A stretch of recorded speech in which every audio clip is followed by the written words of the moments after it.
¿Cuánto podemos aprender de nuestros mayores? En Ortuella lo tienen muy claros, así que aitites y mamás han compartido una hora de clase con sus nietos. Los pequeños participan en un concurso de redacción en el que deben describir las cualidades de los mayores.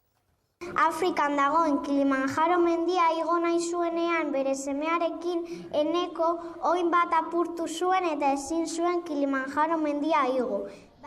Jesús Mari subió al Kilimanjaro cuando curó su pierna y ha escuchado embelesado la descripción de su nieta Garasi. El aitite de Elizabeth llegó de Rusia. Hemen bizitzea asko gustatzen zaie, baina Errusiara joatea gustatuko litzaieke haien lagunak ikustera. El de Ariane es pintor. Buru gogorra denez, beti esaten zion margolaria izango zela. Y los de Iker trabajaron en General Eléctrica. Aititek tailerrean eta mama kafetegian. En el Colegio San Félix de Ortuella la clase ha sido muy familiar. Participan en un concurso de redacción homenaje a los mayores. Quizá alguno gane un premio, pero todos han disfrutado de una hora de clase fuera de lo normal y amenizada además por José Luis Corta. En este mundo, el que más os riñe es el que más os quiere. ¿Quién es el que más os riñe?